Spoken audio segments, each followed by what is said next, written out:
you reckon we can go over these? Yeah, just speed up.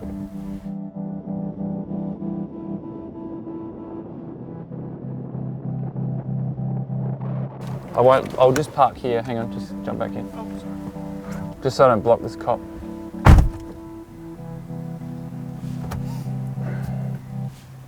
Oh, man.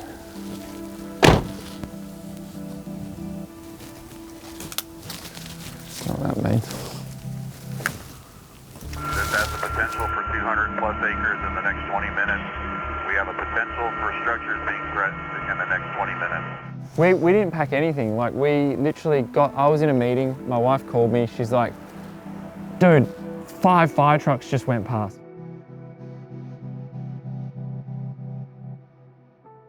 She sent me a video of that Temescal there on fire, and it was burning at like a football field a minute.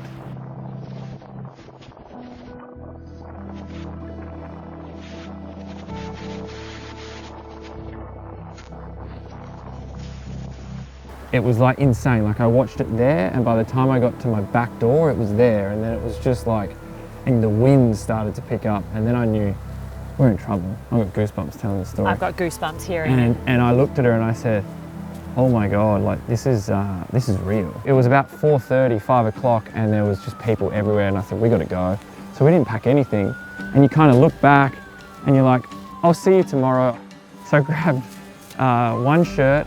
I'm in my mate's golf pants right now that he lent me, and it's all gone. You know, it's wild.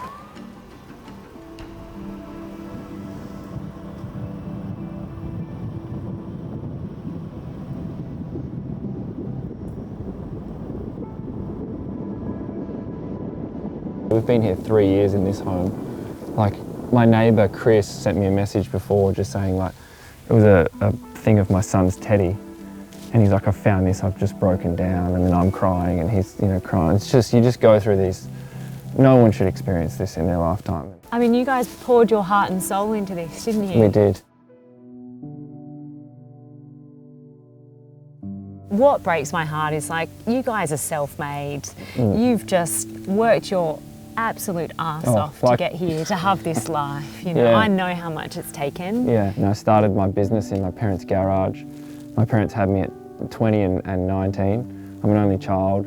You know, we moved around a lot. I didn't want my kids to move around a lot, so I made sure that when we came here, it was like, you know, we're expats, and put them in the best community, and you know, it's a beautiful area. To then sit there and look at it like this is just shocking. I mean, you were living the dream, Jay. Oh, I worked for it, but yeah, you worked I was. hard Yeah, for I it, was. but you know, I you got honestly there. I was living the dream in terms of, well, the Cali dream, you know, like it was very much, you know, the Palisades was like, you had all the perks of LA, but you had the safety, you had the community, you really had like just a great place to raise some kids. I got 2 great little boys, we'd ride our bikes along here. I used to say to my wife, like, LA is different, right? It's got your celebrities, it's got your, you know, your music guys. I'm just a normal guy who built a business. And, you know, living here, you felt like a normal person.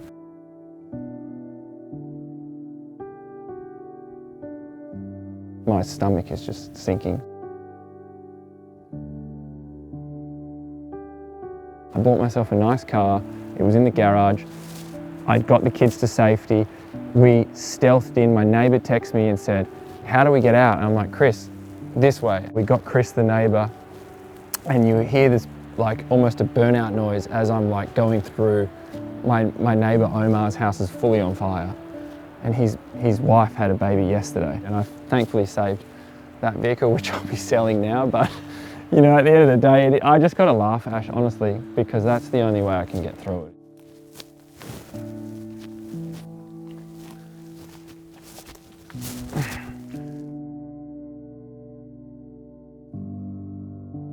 I reckon it's there, mate. Like there somewhere. It's probably under all the rubble. So the bedroom was there. Safe would have been here. Oh my God, there's the aircon unit. It ended up over there, wow. So my bedroom was up here, and it was in my ensuite, so it was kind of like, I guess here. Oh, it's still hot, that's still hot. Jesus.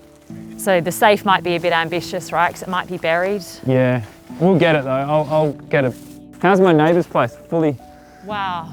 incredible, hey? There's not many places like that though. No. That's the rarity here. I'm heartbroken, you know, like I just want to be done with the whole, it's just so triggering.